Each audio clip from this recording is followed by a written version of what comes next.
आज हम जानेंगे एक महान ऋषि के बारे में जिनका नाम भारतीय संस्कृति में अमर है। नमस्कार दोस्तों, द डिवाइन पंथ चैनल पर आपका फिर से स्वागत है।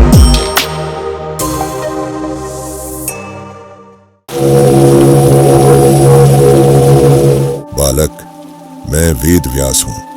मेरा जन्म सत्यवती और ऋषि पराशर के पुत्र के रूप में हुआ।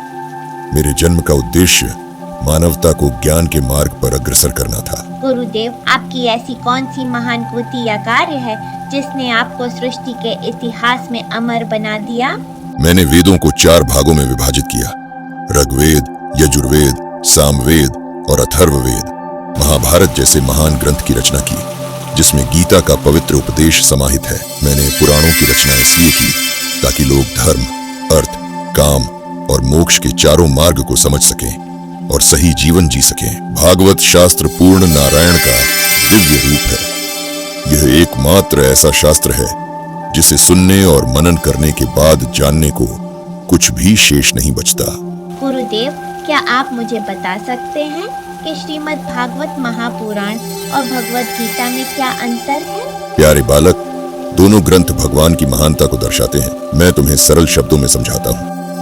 भगवत गीता यह भगवान श्री कृष्ण ने अर्जुन को कुरुक्षेत्र की युद्ध भूमि में समझाई थी, जब अर्जुन अपने कर्तव्यों को लेकर भ्रमित था। इसका उद्देश्य यह सिखाना है कि कैसे अपने धर्म और कर्तव्यों का पालन करें। यह जीवन के हर क्षेत्र में सही निर्णय लेने का ज्ञान देती है। भगवत गीता सवाल जवाब के रूप में लिखा गया है। अर्जुन प्रश्न पूछता है और भगवान श्री कृष्ण उसे उत्तर देते हैं। वहीं दूसरी ओर श्रीमद् भागवत प्रमुख रूप से राजा परीक्षित ने अपने अंतिम समय में ऋषि शुकदेव से यह कथा सुनी थी। यह कथा राजा परीक्षित के मोक्ष के लिए सुनाई गई थी। श्रीमद् भागवत को 12 स्कंधों, अध्यायों में विभाजित किया गया है।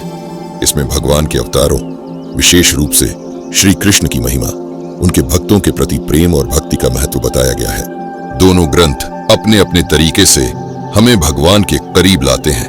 जी गुरुदेव, अब मैं इन दोनों ग्रंथों का महत्व समझ गया। आपका धन्यवाद। व्यासाश्रम में भगवत के आरंभ में व्यास जी ने भगवान गणपति महाराज का पूजन हेतु आह्वान किया और भगवान गणपति महाराज प्रकट हुए। व्यास जी ने कहा, मैं भागवत शास्त्र की रचना करना चाहता हूँ, परंतु लिखेगा कौन? गणपति कहते हैं कि मैं लिखने के लिए तैयार हूँ, लेकिन मैं एक पल के लिए भी खाली नहीं बैठूंगा। गणपति का वाहन चूहा है। चूहा 1 मिनट भी बेकार नहीं बैठता। इसलिए जो व्यक्ति लगातार काम करता रहता है और उद्योग पर ध्यान केंद्रित करता है, उसकी रिद्धि सिद्धि दासी होगी। परमेश्वर के कार्य में लगे रहना। गणपति महाराज लेखक बन गए हैं और व्यास जी वक्ता बन गए हैं। गणपति जी बोले, मैं एक क्षण भी खाली नहीं बैठूंगा, तुम्हें 24 घंटे कथा सुनानी पड़ेगी। तब व्यास जी ने कहा, जो मैं बोलूं वह सही है या गलत, इसे ध्यान से लिखना। जब 100 श्लोक हो जाते हैं तो व्यास जी एक छोटा श्लोक रख देते हैं। जब गणपति जी इस विषय में सोचते थे, व्यास जी अपना अन्य कार्य पूरा कर लेते। तो इस प्रकार यहाँ से प्रारंभ हुई भगवत कथा के लेखन की यात्रा। आने वाले वीडियो में हम जानेंगे श्रीमद् भागवत की अमूल्य कथाएं और उन दिव्य प्रसंगों को जो हमारे मन और आत्मा को पवित्र करते हैं। आपसे निवेदन है कि इस आध्यात्मिक यात्रा में हमारे साथ बने रहें। धन्यवाद। जय श्री कृष्ण।